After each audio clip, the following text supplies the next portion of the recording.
শেখ হাসিনা আবারও তার একটা অডিও কল প্রকাশ করেছেন। উনি কখনোই ফাঁস করেননি, আর এটা যে প্রকাশ করা হয় এটার একটা ডকুমেন্ট এই কলের মধ্যে আছে। এটা ঠিক কারোর সাথে ব্যক্তিগত ফোন কলও না। আমরা যদি অডিওটা শুনি তাহলে আমরা দেখব এটা আসলে একটা জমায়েত, ছোট সভার মধ্যে উনি কথা বলছেন, ওনার বক্তব্য শোনানো হচ্ছে। এবং আমরা শুনতে থাকলে দেখব এটা সম্ভবত ডেনমার্ক আওয়ামী লীগের একটা ছোট সভা, সেখানে তিনি বক্তৃতা করছেন, রীতিমতো অন্যরাও ইন্টারাক্ট করছেন, অনেকে তাদের বক্তব্য দিচ্ছেন। এবং তার বক্তব্যের শুরুতে তিনি বলছেন, আমার বক্তব্য তোমরা রেকর্ড করতে পারো এবং প্রকাশ করতে পারো।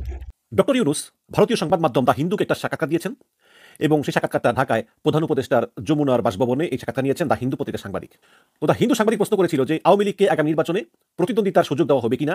জবাবে ডক্টর ইউনূস বলেন যে এটা ইতিমধ্যেই ঘোষণা করা হয়েছে, আমরা রাজনৈতিক দলের বিষয়ে সিদ্ধান্ত নিতে চাইনি, বিএনপি এটা করেছে, বলেছে সব রাজনৈতিক দল অবশ্যই নির্বাচনে প্রতিদ্বন্দ্বিতা করবে, সুতরাং তারা ইতিমধ্যেই রায় দিয়ে দিয়েছে, মানে বিএনপি ইতিমধ্যেই রায় দিয়ে দিয়েছে। আপনারা এরই মধ্যে বর্তমান যে সরকার, সেই সরকারের যে মনোভাব সেটা মোটামুটি আমার মনে হয় প্রকাশ পেয়েছে। বিশেষ করে ধরেন সবশেষ যেই ঘটনাগুলো ঘটছে, ডক্টর মোহাম্মদ ইউনূসকে সামনে রেখে ভারত, প্রথম আলো, আসিফ নজরুলদেরকে দিয়ে যেই তাদের পরিকল্পনা বাস্তবায়ন করছে, সেটার সবচাইতে বড় প্রমাণ হচ্ছে এই ফারুকির যেই নিয়োগ দেয়া, এবং সেটাকে কেন্দ্র করে সারা দেশে, আমার মনে হয় বাংলাদেশের যত মানুষ এই বিপ্লবের সাথে ছিল, এমনকি আসিফ, নাহিদ, সার্জিস, তারপরে হাসনাত সহ যত সমন্বয়ক যারা এই যুদ্ধের সামনে থেকে ছিল, সবাই এটার ব্যাপারে একমত ছিল যে ফারুকিকে রাখা যাবে না। ঠিক কিছুদিন পরপর শেখ হাসিনার নতুন কল রেকর্ড ফাঁস হয় এবং এ নিয়ে গোটা বাংলাদেশে একটা হুলস্থুল কাণ্ড সৃষ্টি হয়। প্রথমে যখন শেখ হাসিনার ফোন রেকর্ডগুলো ফাঁস হচ্ছিল, সেখানে ডক্টর ইউনূসকে এবং উপদেষ্টাদের, সমন্বয়কদের, জামাত বিএনপিদের সবাইকে দেখে নেওয়ার হুমকিও কিন্তু শেখ হাসিনা দেয়। আর একের পর এক শেখ হাসিনার ফোন রেকর্ডগুলো ফাঁস হয়। প্রথমেই বাংলাদেশের সকলেই, বুদ্ধিজীবীরা ভেবেছিল যে হয়তো শেখ হাসিনার সেই ফোন রেকর্ডগুলো সব এআই দিয়ে তৈরি করা। মূলত এখন কিন্তু বুঝে গিয়েছে যে শেখ হাসিনা আসলে কি চায়, কেন সে বারে বারে তার কল রেকর্ড ফাঁস করছে। উদ্দেশ্য তো একটা আছেই, আর সেই উদ্দেশ্যটা কি সেটাও কিন্তু এখন জাতি জানতে বাকি নাই। শেখ হাসিনার এই কল রেকর্ডগুলো ফাঁস হওয়ার পিছনের মূল উদ্দেশ্য একটাই, বাংলাদেশে নতুন করে ক্যাসাল সৃষ্টি করা, বাংলাদেশে নতুন করে ফ্যাসাদ সৃষ্টি করা এবং ডক্টর ইউনূস সহ সমন্বয়ক এবং উপদেষ্টাদেরকে বিপদের সম্মুখীন করা, বাংলাদেশের বর্তমান বিষয় একটু ঘোলাটে করা, যেন বাংলাদেশ অন্তর্বর্তী সরকার ঠিকঠাক মতো চালাতে না পারে এবং গোটা বিশ্বের কাছে ডক্টর ইউনূসকে অপদার্থ প্রমাণিত করার চেষ্টা করা।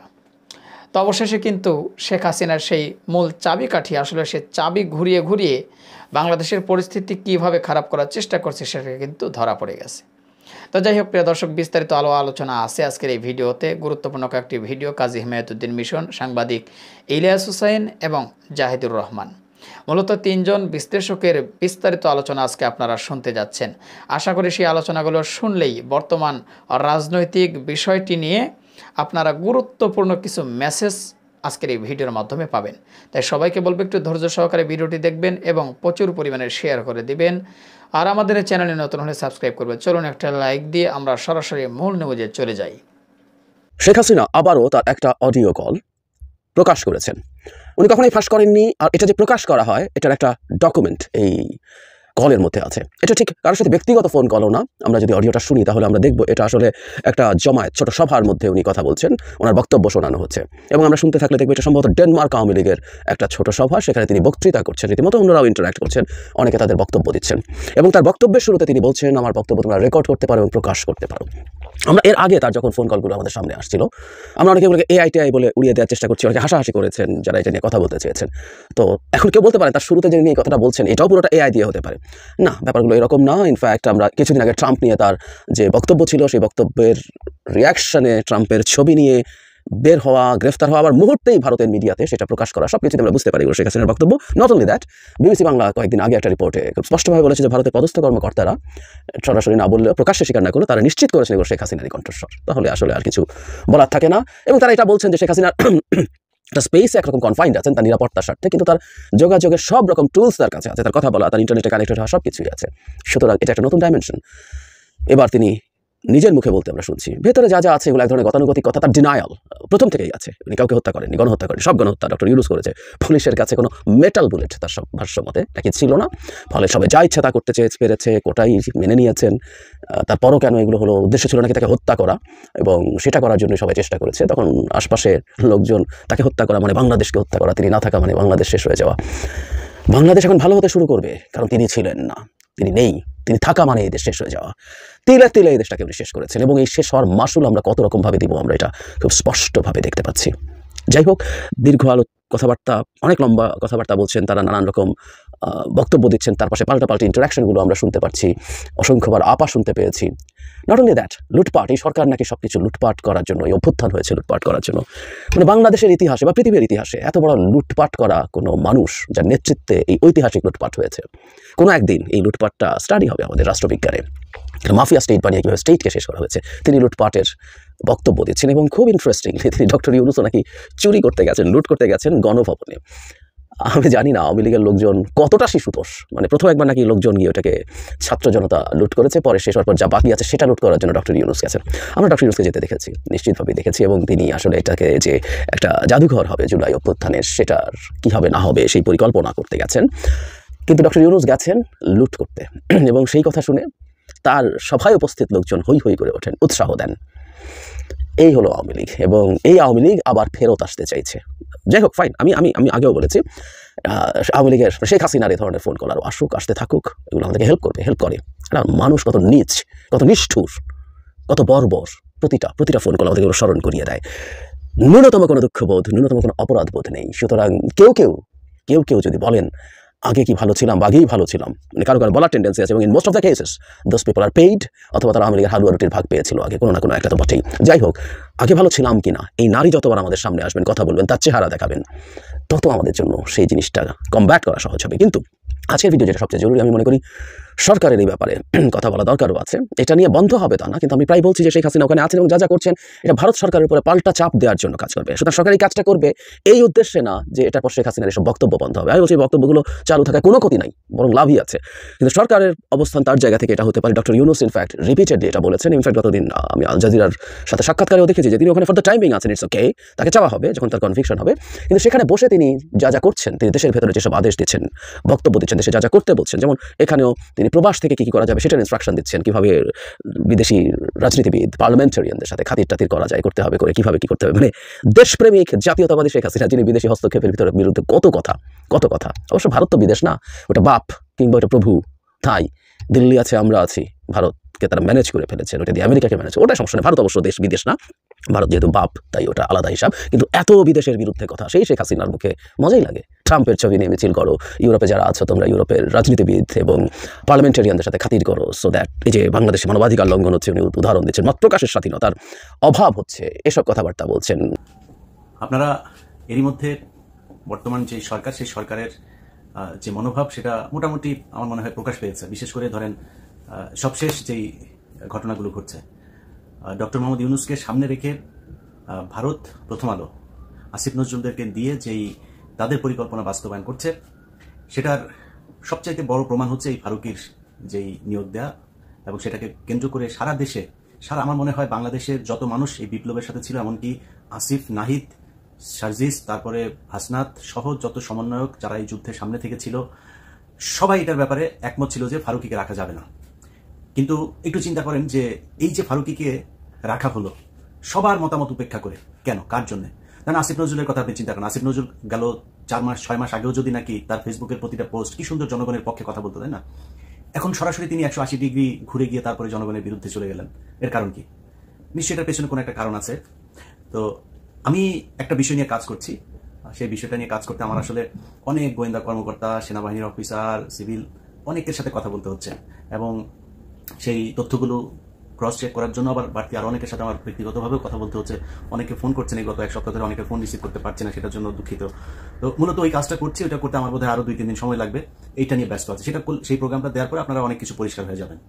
তো তার আগে আপনাদেরকে একটু বলে রাখি, সেটা হচ্ছে যে ভাই, এই দেশটা আসলে আসিফ নজরুল আর ফারুকীরা যেভাবে চালাচ্ছে, এইভাবে চালানোর জন্য স্বাধীন হয় নাই। এই জন্য মানুষ রক্ত দেয় নাই। মানুষ যে কারণে রক্ত দিয়েছিল সেটার ব্যাপারে মোটামুটি এখন পর্যন্ত যে এই সরকার কিছু করবে না এবং তারা যে তার উল্টো দিকে যাচ্ছে সেটা মানে আমি বলবো যে শতভাগ কনফার্ম হয়ে গেছে। যেই কারণে যারাই বিপ্লব করেছেন দেশের মানুষ এককভাবে কারোর উপরে কোনো দেওয়ার এখানে সুযোগ নাই। একজন মা তার সন্তানকে ধাক্কা দিয়ে আপনার পুলিশের হাতে তুলে দিচ্ছে, সে পিঠ চাপড়াচ্ছে যে ইনশাল্লাহ ভালো কিছু হবে, বিজয় হবে। যাকে আটক করা হচ্ছে সে চোখ একদম পুলিশের চোখের দিকে চোখ রেখে তারপরে বলে দিচ্ছে ভয় দেখায় লাভ নাই, গুলি করছে, বুক পেতে দিচ্ছে যে আরো গুলি করো। এই আন্দোলনের ভেতরে বাংলাদেশের প্রতিটি মানুষ সবার এখানে অবদান আছে। অতএব এককভাবে কৃতিত্ব নেওয়ার কিছু নাই, সবাই এখানে ভূমিকা রেখেছে। একমাত্র এই ভারতীয় দালাল আর ওই যে শ্রী কামার কুমার যারা আছে তারা বাদে সবাই এখানে আপনার অবদান ছিল। অতএব এই বিপ্লবের পরে যেভাবে গা ছাড়া দিয়ে তারপরে সবাই মনে করলেন যে বিজয় হয়ে গিয়েছে, ঘরে চলে গেলেন, এটা হচ্ছে আমাদের সমস্যার সবচেয়ে বড় ভুল ছিল এই জায়গাটা। অতএব এইটা ঠিক করতে হবে। যারা ছাত্ররা আছেন তাদেরকে আমি বলবো, এই যে গত যেই রদবদল হলো সেখানে মাহফুজ আলমকে আপনার প্রধান উপদেষ্টা বিশেষ সহকারী থেকে সরায় উপদেষ্টা বানায় দেওয়া হলো। নাহিদ ইসলাম তারপরে আসিফ তাদেরকেও এখান থেকে সরানোর জন্য নানান ধরনের পায়তারা করা হচ্ছে। বিশেষ কিছু সিদ্ধান্ত নেওয়ার ক্ষেত্রে আসিফ এবং নাহিদ তাদেরকে জানানোই হচ্ছে না। তো এগুলো খুবই অ্যালার্মিং, যে কারণে আমি মনে করি আসিফ, নাহিদ, সার্জিস, হাসনাত সহ যারা এখানে সমন্বয়ক ছিলেন, আন্দোলনে ছিলেন, যেসব রাজনৈতিক, আমি এখানে বিএনপি জামাতকে ছোট করে দেখার কোনো সুযোগ নাই। বিএনপি জামাতের অসংখ্য মানুষ এখানে আপনার এই যুদ্ধে অংশ নিয়েছিল এবং তাদের এই শহীদদের ভেতরে বেশিরভাগই বিএনপি এবং জামায়াতের লোকজন। তো এই যে মানুষগুলোর সবার অবদান, আমি মনে করি এই বিজয়টা তাদের কারণে এসছে। বিজয়টা এই এখন যারা এই যে উপদেষ্টা মণ্ডলীতে আছেন এদের আসলে এই দেশের একমাত্র ডক্টর মোহাম্মদ ইউনুস, ওইদিকে আদিলুর রহমান, আসিফ নজরুল, তার তো কিছু ভূমিকা অবশ্যই ছিল, এখনকার যে ভূমিকা সেটা নিয়ে তো প্রশ্ন আমরা তুলবই। কিন্তু এই মানুষগুলোর কিছুটা আমরা চিনতাম যে এরা আসলে সরকারের বিরুদ্ধে কথা বলছে, ভেতরে কার কি সেটা আমরা জানি না, কিন্তু কথা বলছে অন্তত। এই মানুষগুলোর বাইরে উপদেষ্টাদের নাম আমি আমার মতো একজন মানে এত রাজনীতি নিয়ে আমি বিশ্লেষণ করি, এত এই সোশ্যাল মিডিয়াতে কি হয়, কোথায় কি হচ্ছে, সরকার এত কিছু নিয়ে আমি আলোচনা করি, আমি নিজে জানি না। বিশ্বাস করেন, আপনি হয়তো মনে করবেন যে আমি ফান করছি, আমি সবগুলো উপদেষ্টার নাম জানি না। তো এটার কারণ হচ্ছে এদের এই দেশে এদের কোনো অবদান নাই এবং এদের কোনো ভূমিকা ছিল না। এরা আওয়ামী লীগের বিরুদ্ধে 15 বছর একটা শব্দ পর্যন্ত লেখেন নাই। তো তাদের কাছে আপনি দেশ তুলে দিবেন? এত রক্ত দিয়েছেন এদের জন্য। অতএব আপনাদেরকে এটা বাধ্য করতে হবে। বাধ্য কিভাবে করবেন? আপনি শিল্পকলা একাডেমি নিয়ে অনেক কথা হচ্ছে না? শিল্পকলা একাডেমিতে আসিফ নজরুল তার বন্ধুকে বসিয়েছেন, আর তার শাশুড়ি ওই মেহের আফরোজ শাওন, তিনি আবার ফেসবুকে পোস্ট করেছেন, দিয়েছেন। আসিফ নজরুল তার নিজের মন্ত্রণালয়ে ফারুকিকে দিয়েছেন। আচ্ছা, নিজের মন্ত্রণালয়ে ফারুকিকে দেওয়ার পরে এই ফারুকিকে কারা কারা আপনার করছে, ওর নাম কি চঞ্চল, পলাতক চঞ্চল চৌধুরী, সে অভিনন্দন জানাচ্ছে। মুন্নি শাহ, পলাতক আরেকজন, সে অভিনন্দন জানাচ্ছে। তো এই যে এদের নিজেদের লোকজন যে আসিফ নজরুল যে তাদের কথা বলছে, সেটা এইসব দিয়ে প্রমাণ হচ্ছে। অতএব এগুলোকে এখন আপনি করবেন কি? আসিফ নজরুল বাংলাদেশে এত শক্তিশালী কেন? আসিফ নজরুলের 2 দিন পরে রাস্তায় ধরে পোলাবেন থাপড়ে, ন্যাংটা পোলাবেন থাপড়াইলো, আসিফ নজরুল পাশে 2 জন মানুষ এসে দাঁড়াবেন। আসিফ নজরুল যা করলো এই 5 তারিখের পর থেকে এখন পর্যন্ত। অতএব আসিফ নজরুল চাইলে এটা করতে হবে। ভাই এখন ধরেন আপনি এই যে কালবেলা এই সন্তোষ শর্মা এখন পর্যন্ত আপনার অফিস করছে, আরে ভাই ওরা থাপড়া ওখান থেকে রাস্তা ওখানে দাঁড়ায় থাকতে হবে, পোলাপান দাঁড়ায় থাকতে হবে, 200-400 ও রাস্তা দিয়ে 2জন 5জন দাঁড়ায় থাকলেও চলো, ওরা উঠবে, ওরা থাপড়াইতে হবে ধরে, ও নামবে, ওরা থাপড়াইতে হবে ধরে, ও অফিস করে কেমনে? তো আমরা চাইলে এগুলি কিন্তু করতে পারি, বাট করছি না, সময় দিচ্ছি। কালকে ওই যে বৈশাখী টেলিভিশনের অশোক চৌধুরীকে নিয়ে একটা প্রোগ্রাম করেছি আমি, 15 মিনিটস নিয়ে আমার দেশে কাজ করছিল, সেটা নিয়ে কাজ করার সময় আমার টিমের এই খবরটা অশোক চৌধুরী জেনে যায়। পরশুদিন সে করেছে কি, সে তার তাদের ওই অফিসের একটা গ্রুপ আছে, ওই গ্রুপের মধ্যে সে আপনার মেসেজ পাঠিয়েছে যে সবাইকে কাউকে না জানিয়ে সে চলে যাচ্ছে, এই জন্য দুঃখিত, কেউ যেন কিছু মনে না করে, সবার কাছে দোয়া চেয়েছেন। তারপর থেকে সে পলাতক। এর কারণ কি? কারণ এই যে মেয়েরা যে আমার কাছে বক্তব্য দিচ্ছিল যে তার কাছে কিভাবে যৌন হয়রানির শিকার হয়েছে, সেটা মানুষ জেনে যাবে এবং তার বিরুদ্ধে মামলা হবে, পুলিশ বুঝবে, তার আগে থেকেই তিনি চলে গিয়েছেন। এইরকম এই সাংবাদিকতা, এই যে বাংলাদেশের টেলিভিশন পত্রিকা বিভিন্ন জায়গায় এরকম বহু লোকজন আছে যারা কিনা আমাদের কথা শুনছে না। আমাদের দাবি একটা ছিল, সেটা হচ্ছে যারা এই কয় বছর দালালি করেছে তারা মিডিয়াতে থাকতে পারবে না। আমাদের সেই দাবি মানা হয় নাই।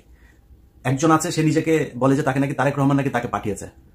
তো আমি কথাটা সরাসরি বলছি যাতে তারেক রহমান এবং বিএনপি তার ব্যাপারে ব্যবস্থা নিতে পারে। ওয়াহিদুজ্জামান আর টিভিতে সে বসেছে, দখল নিয়ে 5 লাখ টাকা বেতন নিচ্ছে মালয়েশিয়াতে বসে। আবার দেশে কয়েকজন, আমার সাথে 2-3 জন টেলিভিশন পত্রিকা মালিকের সাথে কথা হয়েছে, তাদেরকে সে থ্রেট করছে, তাদেরকে নাকি তারেক রহমান নাকি তাকে বলেছে যে ওইগুলো দখল করতে। এখন দখল করবে না যদি নাকি ওরা কিছু টাকা পয়সা দেয়। কারো কাছে 2 কোটি, 3 কোটি, 5 কোটি করে টাকা যাচ্ছে। এই ওয়াহিদুজ্জামান অ্যাপোলো, সে আরটিভি দখল নিয়েছে, কোনো সমস্যা নাই, তারেক রহমানের নাম ভাঙায় নিলেন, আমাদের কোনো সমস্যা নাই। আপনি তো আওয়ামী লীগের দালালি করেন এতদিন, কিন্তু যাওয়ার পরে সে আওয়ামী লীগের পোলাপানকে ওইখানে বসায়, তারপরে বিএনপির পোলাপানকে ওইখান থেকে বার করে দিচ্ছে, আওয়ামী বিরোধী লোকজন ওইখান থেকে বের করে দিচ্ছে। এই হচ্ছে এই অ্যাপোলোদের চরিত্র। মুসাদ্দেক হোসেন ফালু, তাকে আরটিভিতে ঢুকতে দেওয়া হচ্ছে না। তো এগুলো নিজেদের লোকজনকেই নিজেরা, আপনি ওই যে ওইদিকে আরেকজন আছে, সে কিনা আপনার হায়দার টায়দার তাদেরকে বসায় রেখেছে। ডিবিসিতে এখনো পর্যন্ত 1 পাল রয়েছে। তো এই যে সরানো হচ্ছে না, আমরা কিন্তু এক এক করে সবগুলো ধরবো। তখন হাত পা ধরে চাপাচাপি করলে লাভ হবে না। একজনের কোনো রিকোয়েস্ট, যে রিকোয়েস্ট করে সেটা খালেদা জিয়া করুক, তারেক রহমান করুক, যে মনে চায় করুক, কারো রিকোয়েস্ট কিন্তু শুনবো না। ভালোই ভালো এখনো সময় দিচ্ছি। অশোক চৌধুরীর মতো ধরার আগে সুন্দর করে এগুলোরে সরান। আপনাদের কাছে আমাদের কোনো চাওয়া নেই। আপনি বিএনপি করেন, জামাত করেন, আমি দুই দলই করি। আমার বিএনপি জামাত নিয়ে কোনো সমস্যা নাই। কিন্তু আওয়ামী লীগের যে দালাল্লা এতদিন ছিল, যারা শেখ হাসিনার সব লুটপাট, খুন, গুম এগুলোর বৈধতা দিয়েছে, সেটা বিচার করতে হবে এবং তাদেরকে কিন্তু সরাইতে তো হবেই। এটা নিয়ে তো কোনো প্রশ্নই নেই এবং বিচারও করতে হবে। সো এই জায়গাগুলো আপনার হচ্ছে। এখন যেটা বলছিলাম সেটা হচ্ছে যে এই সন্তোষ শর্মা, প্রথম আলো, ডেইলি স্টার, এদেরকে জোর করে এখান থেকে সরাইতে হবে।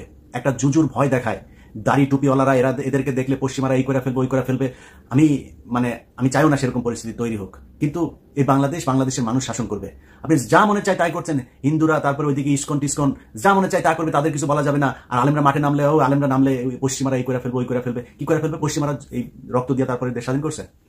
তাদের এই স্বাধীনতা নাই, তারা এটা চাইতে পারে না। এখনো পর্যন্ত ভারতের দালাল প্রথম আলো, ডেইলি স্টার, তারা এইভাবে প্রকাশ্যে চলবে। তাদের এখানে এই আন্দালিত রহমান, পার্থ, রুমিন ফারানা, মঈন খান, নুরুল হক, রাশেদ খান, এরা গিয়েছে। সব কটাকে মনে রাখা হবে, বলে রাখলাম। ভালো, আপনাদের সাথে এর মধ্যে অনেকের সাথে আমার খুব ভালো সম্পর্ক ছিল। সব কাটাও, একটাকেও ছাড়া হবে না। যখন যেটাকে সুযোগ পাবো একদম ভরে দেওয়া হবে, এটা বলে রাখলাম। একদম প্রকাশ্যে হুঁশিয়ারি করে রাখলাম, লাভ নেই। তো এদেরকে যারা জায়গা দিচ্ছেন তাদের ব্যাপারে আপনার করতে হবে। শিল্পকলা একাডেমি, তারপরে বিভিন্ন গণমাধ্যম, ভাই আপনাকে জোর করে যাইতে হবে। ওই যে কমই সম্ভবত তারা, বা জন্ম আমি জানি না, কলরব আছে, সাইমুম শিল্পগোষ্ঠী আছে।